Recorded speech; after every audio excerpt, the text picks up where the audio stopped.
माता वैष्णो देवी की सबसे प्रचलित कहानी भक्त श्रीधर और भैरव नाथ से जुड़ी है। यह कथा सदियों से सुनाई जा रही है। एक भक्त श्रीधर की भक्ति। कटरा के पास हंसाली गांव में माता का एक परम भक्त रहता था जिसका नाम श्रीधर था।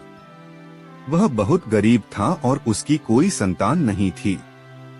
एक बार माता ने एक छोटी कन्या का रूप धरकर श्रीधर को दर्शन दिए और उसे पूरे गांव के लिए भंडारा आयोजित करने को कहा।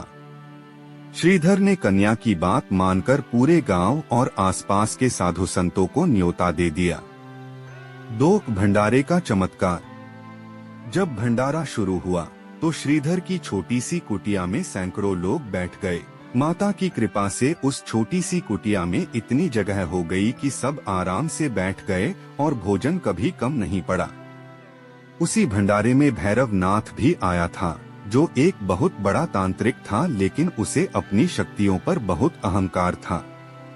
भैरव नाथ की जिद्द। जब कन्या माता सबको भोजन परोस रही थी, तब भैरव नाथ ने वैष्णव भोजन शाकाहारी खाने से मना कर दिया और मांसमदिरा की मांग की।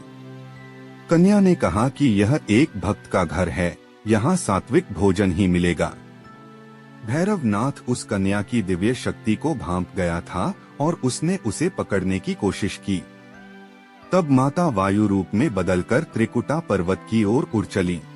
यात्रा के पड़ा। भैरव नाथ भी माता के पीछे पीछे भागने लगा। इस दौरान माता जहाँ जहाँ रुकी वे आज पवित्र तीर्थ स्थल हैं। बाणगंगा। जब माता को प्यास लगी तो उन्होंने धनुष से बाण चलाकर एक जलधारा निकाली। चरण पादुका। यहाँ माता ने रुककर पीछे मुड़कर देखा था कि भैरव कितनी दूर है, वहाँ उनके पदचिह्न बन गए। अर्धकुंवारी। यहाँ माता ने एक गुफा में 9 महीने तक तपस्या की थी, जैसे बच्चा गर्भ में रहता है, इसीलिए इसे गर्भजून गुफा भी कहते हैं। जब भैरव यहाँ पहुँचा तो माता ने गुफा की दीवार फाड़कर मार्ग बनाया और आगे निकल गई। भैरव का वध और वरदान। अंत में माता ने मुख्य गुफा भवन में प्रवेश किया। जब भैरव ने वहाँ भी पीछा नहीं छोड़ा, तब माता ने महाकाली का रूप धारण किया और अपनी तलवार से भैरव नाथ का वध कर दिया। भैरव का सिर कटकर भवन से 3 किलोमीटर दूर एक घाटी में जा गिरा, जहां आज भैरव मंदिर है। मरते समय भैरव को अपनी गलती का एहसास हुआ और उसने माफी मांगी। दयालु माता ने उसे माफ कर दिया और वरदान दिया, जो भी मेरे दर्शन के लिए आएगा उसकी यात्रा तब तक पूरी नहीं मानी जाएगी जब तक वह तुम्हारे दर्शन नहीं करेगा। पिंडी रूप में वास।